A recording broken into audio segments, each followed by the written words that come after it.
Hello, my dear student. Today I will teach you 1.3 the COP and the anthem. It is written by W.S. Potter. So let's start to teach.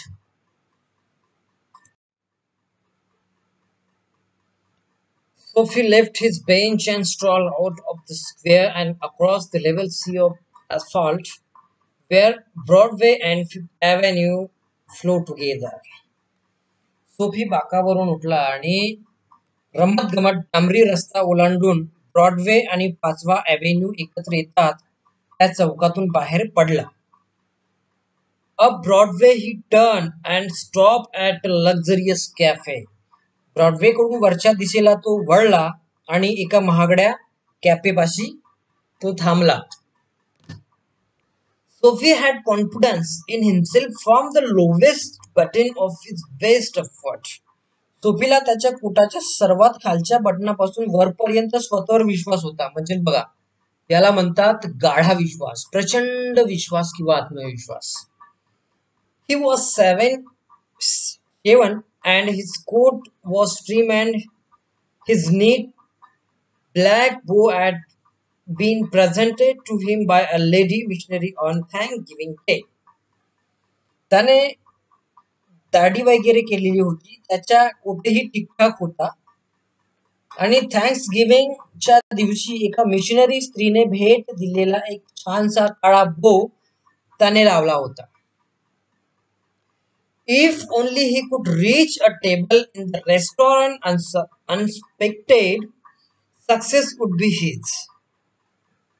कोणतीही शंका न घेता restaurant मधल्या एखाद्या टेबलापर्यंत त्याला पोहोचता आले तर यश नक्कीच त्याचे असणार होते.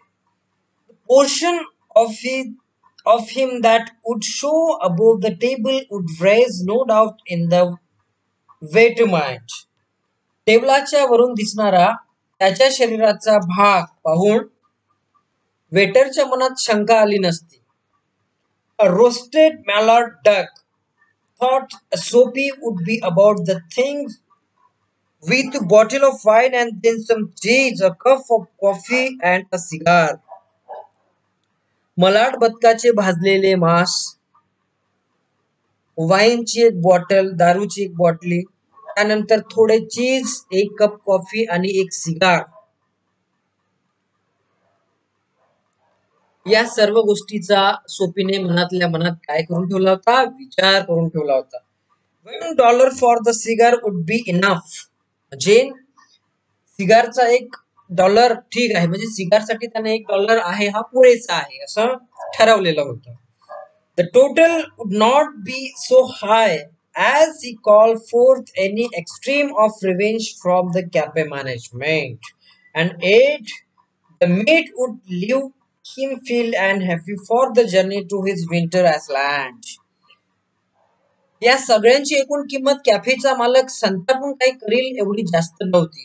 It's mean that he has enough money to buy all these things. उसके पास जो वो कॉफी मतलब रेस्टोरेंट में वो गया था, उसके पास एक छोटा सा बजट था और उसके पास जितने डॉलर थे, जितने पैसे थे, उस पैसे के हिसाब से उसने उसको क्या लेना है, कितनी चीजें लेना है, और अगर ओवर बजट होता है तो कैफे का जो मालिक है उसको कोई ऑब्जेक्शन नहीं होगा, ऐसा उसने पूरा सोच के रखा था.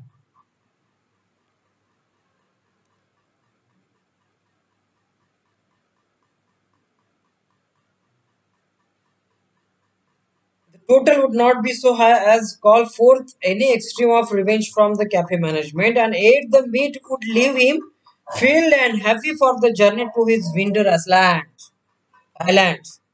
मतलब कैफे का जो मालिक है उसको गुस्सा नहीं करेगा और हिवाळी टेबलावर पोहोचेपर्यंत जेवढे मांस पोटभराने मन तृप्त करेल एवढे होते. मीन्स उसके पास जो चीजें थी उसने डिसाइड किया था कि भाई मेरे को इतना लेना है, उसका बजट उतना था. But as Sophie set foot inside the restaurant door, the head waiter I fell upon his tattered trouser and decadent shoes. रेस्टॉरंटच्या दरवाजात जसा सोफीने पाय ठेवला तसाच मुख्य वेटरची नजर काय झाली, त्याच्या फाटक्या जे विजारीवर आणि जीर्ण झालेल्या बुटांवर पडली.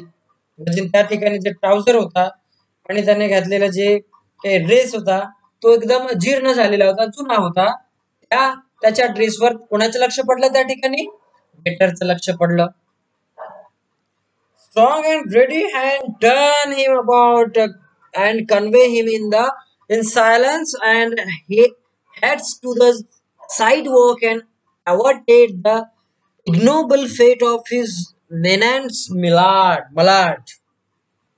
आपल्या भक्कमाने तयार हाताने त्याने सोपीला मागे वळवले आणि हळूच त्याला बाहेर काढून घाईघाईने रस्त्याच्या बाजूला नेले. त्यामुळे मलाड बदकाच्या नशिबातला लाजिरवाना धोका त्या ठिकाणी टळला असं तो या ठिकाणी. Sophie turned off Broadway. It seemed that his route to the coveted Iceland was not be an easy one. Soapy ब्रॉडवेच्या विरुद्ध दिशेला वळला. आपल्या आवडत्या बेटाकडे घेऊन जाणारा मार्ग काही सोपा नव्हता हे त्याच्या आता काय आले लक्षामध्ये आले. Some other way of entering the limbo must be devised. त्या तुरुंगात शिरण्यासाठी दुसरी एखादी युक्ती शोधणे आवश्यक होते असं त्याला या ठिकाणी वाटलं. At the corner of 6th Avenue, electric light and cunningly displayed wares behind plate glass made a shop window attractive. त्या तुरुंगात शिरण्यासाठी दुसरी एखादी युक्ती शोधणे आवश्यक होते हे जेव्हा त्याच्या लक्षात आलं तसंच 6व्या अव्हेन्यूच्या कोपऱ्यावर काचेपलीकडे विजेच्या दिव्याखाली कुशलतेने मांडून ठेवलेल्या वस्तूमुळे त्या दुकानाची खिडकी पार म्हणजे खूपच आकर्षक दिसत होती त्या ठिकाणी. Soapy took a stone and dashed it through the glass. सोफीने एक दगड हातात घेतला आणि तो त्या काचेवर भरकर फेकून मारला त्या ठिकाणी. People came running around corner, a policeman in the lead.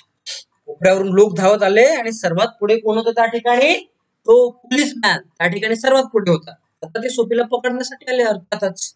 Sophie stood still with his hand in his pocket and smiled at the sight of a brass button. Sophie खिशात हात घालून तिथेच स्थिर उभा राहिला आणि पितळी बटणे पोलीस दिसताच तो म्हणजे हसला समजायचा. त्याला वाटलं की झालं आता जेलमध्ये जावं लागतं आपल्याला. Where's the man that inquired the officer hesitantly. हे करणारा माणूस कुठे आहे? अधिकाऱ्याने चिडून विचारले. कोण दगड भिरकावला या ठिकाणी असं त्या अधिकाऱ्याने त्याला विचारलं. Don't you think that I might have had something to do with it. माझ्या त्याच्याशी काही संबंध असेल तर तुम्हाला काय वाटत नाही? म्हणजे माझा त्याच्याशी काही संबंध असेल असं तुम्हाला का वाटत नाही? म्हणजे तुम्हाला असं का बरं वाटत नाही की कदाचित मी केलं असेल? सेट सोफी म्हणाला with a friendly voice as one gets good fortune. जणू आपल्या शुद्धदेवाचे स्वागत करावे अशा मैत्रीच्या स्वरात सोफीने त्यांना विचारले. The policeman refuse to accept Soapy even as clue. तो पोलीस सोफीला अगदी संशयित म्हणून सुद्धा म्हणायला म्हणजे तो संशयित आहे तो म्हणून राहिला की कदाचित मी पण मारला असू शकतो हा दगड. पण तो संशयित स्वतःला म्हणत आहे परंतु तो पोलीसवाला काय होता किंवा तो अधिकारी ते म्हणायला बिलकुलच तयार नव्हता. Men who smash windows do not remain the chat with the police. खिडक्या फोडणारी माणसे पोलिसांशी गप्पा मारत उभी राहत नाही. They take to their heels. ते त्या ठिकाणून धूम ठोकतात म्हणजे ते पळून जातात. Policeman saw a man halfway down the block running to catch a car. ब्लॉकच्या अर्धा रस्ता पुढे गाडी पकडण्यासाठी पळत जाणारा एक माणूस पोलिसाला त्या ठिकाणी दिसला. म्हणजे तो डायव्हर्ट झाला पोलीस समजायचा. With drawn club he join in the pursuit. सोटा उगारून म्हणजे त्याला लाठी उगारून तो त्याच्या पाठीमागे धावत गेला त्या ठिकाणी म्हणजे मारायला. थांब आता तूच पडून राहिला का? थांब तुला पकडतो मी. या आविर्भावामध्ये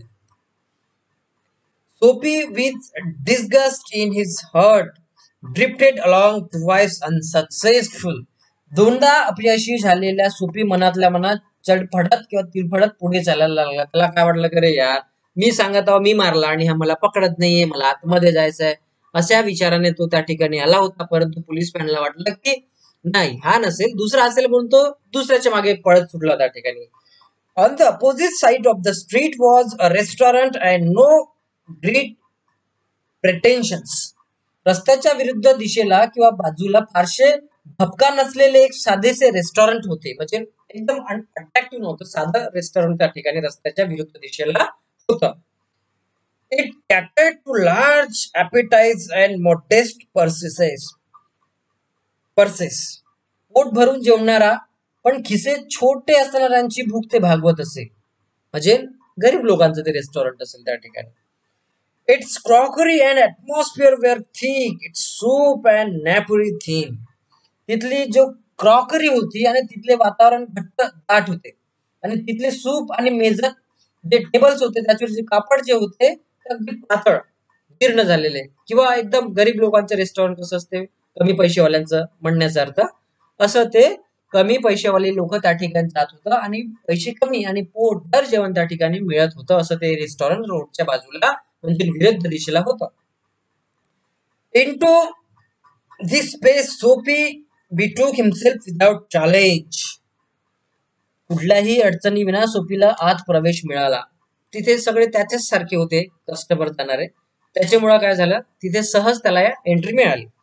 At a table he sat and consumed beef, beef stick, flapjacks, donuts and pie. त्या ठिकाणी एका टेबलवर बसून त्याने बीफ स्टेक, फ्लॅपजॅक्स, डोनट आणि जे काय आहे ते खाल्ले त्या ठिकाणी. And then he told the waiter the fact that the monetized coin and himself were total stranger. मग त्यावेळेला वेटरला खरी स्थिती सांगितली की त्याच्याकडे द्यायला पैसा नाही. मी खाल्लं तर ठीक आहे, आता मी खाल्लंय, पोटभर जे खायचं होतं ते खाल्लं, but I don't have money to give you, or I don't have money to pay the bill, असं तो त्या ठिकाणी वेटरला म्हणाला. Now get busy and call a cop said Soapy. आता चल, आता लवकर पोलिसांना बोलाव आणि मला त्या पोलिसांच्या स्वाधीन कर, कारण तो पैसेच नाही द्यायला, असं सोफी म्हणाला. And don't keep a gentleman waiting. आणि माझ्यासारख्या सद्गृहस्थाला वाट पाहायला लावू नका, लवकर बोलावा पोलिसांना, असं तो त्या ठिकाणी म्हणाला. No cop for you said the waiter with a voice like butter cakes and eye like the cherry in the Manhattan cocktail. हे कोण? अरे भामट्या, तुझ्यासाठी पोलीस बोलवण्याची गरज नाहीये, म्हणजे तू एवढा चिल्लर आहे की तू एवढा गरीब आहे की तू पोलिसांना बोलवण्याची काय गरज? तुझ्यासारख्या भामट्याला का पोलिसांना बोलवायचं काम आहे?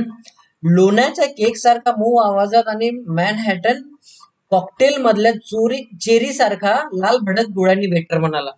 म्हणजे अगदी प्रेमाने, परंतु त्याच्यावर तो रेस नाही झाला, प्रेमाने म्हटलं की तुझ्यासारख्या भामट्यासारखे का पोलीस बोलावचे का रे बाबा, असं तो अगदी प्रेमाने त्याला म्हणाला. Neatly upon his left ear on a callous pavement, two waiters kissed Sophie. दोन वेटरनी सोफीला नेमकी त्याच्या डाव्या कानावर कठीण फुटपाथवर नेऊन आदळले. He arose joined by joint as a carpenter rule opens and dusted his clothes. सुताराची मोजण्याची पट्टी उघडावी तसे आपल्या एक एक अवयव उलगडत तो उठला आणि त्याने आपले कपडे झटकले. गुन्हा पडला त्या ठिकाणी, त्याला बाहेर आदळलं त्याला त्या ठिकाणी. Arrest seemed now but an elusive dream. म्हणजे त्या ठिकाणी अटक होणे हे आता एक दुष्प्राप स्वप्न वाटू लागले होते. त्याला वाटलं, यार मी पहिल्या ठिकाणी गेलो, तिथे मला अरेस्ट नाही केलं, दगड फेकून मारला, बिरकावला पोलीसवाले, दुसऱ्याच्या मागे हे झाले, धावलेत, दगड फेकणारा कोणी दुसरा असेल म्हणून मी त्यांना सांगत आहो, परंतु ते मला पकडत नाही. आता या पण ठिकाणी त्याने त्यांना म्हटलं की अरे माझ्याकडे पैसे नाही, खाऊन घेतलं परंतु पैसे नाही, त्याने उचलून आपडलं फुटपाथच्या बाजूला. त्याला वाटलं की यार आता जेलमध्ये जाऊ देतील की नाही, लोक पोलीसवाले पकडतील की नाही, आता त्याला कठीण वाटायला लागलं. थायलंड सेम्स व्हेरी फॉर अवे, म्हणजेच बेट खूपच दूर राहिल्यासारखे वाटले. A policeman who stood before drug store 2 doors away laughed and walked down the street. 2 block पलीकडे औषधाच्या दुकानासमोर उभा असलेला पोलीसही त्याच्याकडे पाहून हसला आणि तिथून निघून गेला. Sophie was seized with a sudden fear that some dreadful enchantment had rendered him immune to arrest. म्हणजे अचानक एखाद्या भयंकर जादूमुळे आपल्याला अटक प्रतिबंधक शक्ती मिळाली आहे की काय असे या भीतीने सोफीला ग्रासले. असं वाटलं की अरे बाबा काय झालं आता, हे नेमकं काय घडून राहिलं माझ्यासोबत, मी गुन्हा करतो पकडत नाहीये, असं त्याला वाटायला लागलं. He was in a state of panic and when he came upon another policeman laughing grandly in front of a glittering theater, he caught at the immediate straw of disorderly conduct. त्या घाबरलेल्या अवस्थेत Sophie असताना त्याला एका शानदार theatre समोर आणखी एक पोलीस निवांतपणे फिरताना दिसला आणि लगेच त्याने बेशिस्त वर्तन करण्याची संधी साधली. म्हणजेच तिथून उठला, त्याला वाटलं की आता का मला पकडतच नाहीये, मला पकडलं पाहिजे कुणीतरी, म्हणून तो आता एक पोलीसवाला तिथे दिसला त्याला थिएटर समोर पोलीसवाला दिसल्याबरोबर त्याला वाटलं यानं तरी मला पकडलं पाहिजे, म्हणून तो काय करायला लागला त्या ठिकाणी बेशिस्त वर्तन करायला लागला त्या ठिकाणी. On the sidewalk, Sophie began to yell drunken, gibberish at the top of his harsh voice. He danced, howled, raved, and otherwise disturbed the skies. Soapy फुटपाथवर आपल्या भसाड्या आवाजात झिंगलेल्या माणसासारखा मोठ्याने बरडू लागला. म्हणजेच काय, दारुड्यासारखा, एखादी दारू पिलेल्या माणसासारखा तो बडबडू लागला, झिंगल्यासारखा तो इकडे तिकडे आपला बॅलन्स शरीराचा तो त्याचा जात होता. नाचू लागला तो, ओरडू लागला, बडबडू लागला आणि त्याने सगळे वातावरण बिघडवून टाकले. त्याला वाटलं की असं जर करील तर कदाचित पोलीसवाले मला पकडतील. The policeman merely twirled his club, turned his back to Sophie and remarked to a citizen. पोलिसाने त्याला दंडुका फिरवला आणि सोफीकडे पाठ फिरवून एका इसमाला म्हणाला, "This one of the lads celebrating the goose egg they give to the Hartford College. Noisy but no harm. We have instruction to let them be." Hartford कॉलेजला 0 गुणाने हरवल्याबद्दल आनंद साजरा करणारा एलचा कोणी पोरगा दिसतो. म्हणजे त्याला वाटलं की आनंद झाला आणि त्याच्यामुळे आपला आनंद व्यक्त करण्यासाठी, म्हणजे हार्टफोर्ड कॉलेजला 0 गुणाने हरवल्याबद्दल एखाद्या मॅच मध्ये त्या हार्टफोर्ड कॉलेजला हरवलं आणि त्यामध्ये त्याला हरवल्याबद्दल खूप जास्त आनंद झाला असं समजून तो काय करतोय, तो आपला आनंद साजरा करतोय. सोफी असं त्या कुणाला वाटलं, पोलीसवाल्याला वाटलं. दंगा करतात पण बाकी काही उपद्रव नाही, त्यामुळे काहीही न करण्याचे आम्हाला आदेश दिले आहे. म्हणजे तिथे पण त्याला पकडण्याचा चान्स दिसत नाहीये. Disconsolate, Sophie stopped his unveiling racket. निराश झालेल्या सोफीने त्याच्या फुकट गेलेला उपद्रव थांबवला. त्याला वाटलं की काहीच नाटक करण्यात काहीच अर्थ नाहीये, पोलीसवाला पण आपल्याला काय करणार नाही, पकडणार नाही. Would never a policeman lay hand on him? एखादा पोलीस त्याला कधीच पकडणार नव्हता का? In his fancy, the Iceland seemed an untenable Arcadia. म्हणजेच त्याच्या कल्पना विलासातले बेट म्हणजे जणू अप्राप्य नंदनवनासारखे होते. अप्राप्त आता आपल्याला होणारच नाही, प्राप्त होणारच नाही, असं ते नंदनवन त्याच्यासाठी झालेलं होतं. He buttoned his thin coat against the chilling wind. थंडगार वाऱ्यापासून संरक्षण करण्यासाठी त्यांनी आपल्या पातळ जो कोट घातलेला होता त्या कोटाची आता बटणे त्याने काय केली, बंद केली. In a cigar store he saw a well-dressed man lighting a cigar at the swinging light. सिगारच्या दुकानात लटकत्या दिव्याखाली म्हणजे चांगले नीटनेटके पोशाख केलेला मनुष्य सिगार पेटवताना त्याला दिसला. He had set his silk umbrella by the door on entering. आज शिरताना दरवाजा जो होता त्या दरवाजाजवळ त्याने आपली रेशमी छत्री ठेवली होती. Sophie stepped inside. सोफीने आत पाऊल टाकले. Grabbed the umbrella and sauntered off with it slowly. छत्री घेतली आणि शांतपणे रमत गमत तिथून बाहेर पडला. म्हणजे चोरी करण्याचा त्याचा प्रयत्न होता. The man at the cigar light followed hastily. Cigar light जवळचा मनुष्य घाईघाईने त्याच्या मागून निघाला. My umbrella, he said sternly. माझी छत्री, तो कठोर आवाजात म्हणाला. अरे माझी छत्री घेऊन कुठे चालला बाबा, ती माझी छत्री आहे, दे परत मला. आता या ठिकाणी सोफीचा काय प्लॅनिंग होता, त्या ठिकाणी त्याला एकच वाटायचं की यांनी मला पकडलं पाहिजे आणि पोलिसांच्या स्वाधीन केले पाहिजे. हा त्यांचा त्या ठिकाणी काय होता, प्लान होता. परंतु त्याचा प्लान त्या ठिकाणी देखील सक्सेसफुल होते की नाही असं त्या ठिकाणी त्याला वाटायला लागलं. हो इट इज स्नेड सोपी ऍडिंग इन्सल्ट टू पेटी लाकिनी. म्हणजे असं का, बुरटी चोरी करून त्याला उपहासाने किजवीत सोपीने विचारले, मग पोलिसांना बोला.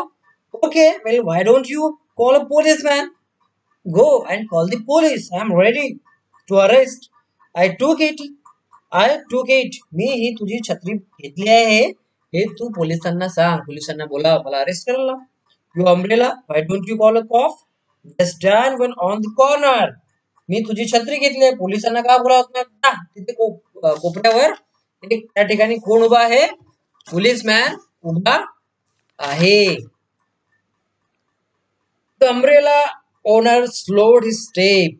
छत्रीच्या मालकाने आपली पायाची जी चाल आहे ती आता कमी केली, हळू केली. पोलिसाला बोला म्हटल्याबरोबर तो आता शांत झाला. कोण, umbrella owner. Soapy did likewise he the premonition that luck would again run against him. आता तो त्याची चाल जशी त्याच्या मागे येण्याची जी चाल होती, तो मागे येणारा जे त्याचा वेग होता तो मंदावला, थांबला, शांत झाला. त्याच्यामुळे नशीब पुन्हा उलटी फिरणार की काय, पोलीस मला अरेस्ट करणारच नाही काय अशी शंका आल्याने सोपीने तिथे ते तसेच केले. त्याला वाटले की आता काय खरं नाही, अशी शंका आल्याने सोपीने तसेच केले. म्हणजेच the policeman eyed at the two curiously. पोलिसांनी त्या दोघांकडे कुतूहलाने पाहिले. पोलिसांना वाटले की अरे बाबा तो कुतूहलाने पाहत आहे, पोलीस क्युरियसली तो बघत आहे त्याच्याकडे. Of course, said the umbrella man. Well, you know how these mistakes occur if it's your umbrella. नक्कीच छत्रीवाला मनुष्य म्हणाला, हो ही तुमची छत्री असेल तर अशा चुका कशा घडतात हे तुम्हाला माहित असेलच. I hope you will excuse me. तुम्ही मला माफ कराल अशी मला आशा आहे. I picked it up this morning in a restaurant. If you recognize it as yours, why I hope you will. एका रेस्टॉरंट मधून मी ती उचलली, पण तुमची छत्री तुम्ही ओळखलीच असे म्हणा असं मला वाटतं. म्हणजे त्याला काय वाटलं की आता ही छत्री या सोपीचीच आहे असं समजून त्यांनी ओळखलं. त्याच्यामुळे ह्या पोलिसांना बोलवा असं म्हणतात. म्हणजेच ऍक्च्युअली ती जी छत्री होती ती त्या माणसाची देखील नव्हती, ती त्याने रेस्टॉरंट मध्ये त्या ठिकाणी उचललेली होती.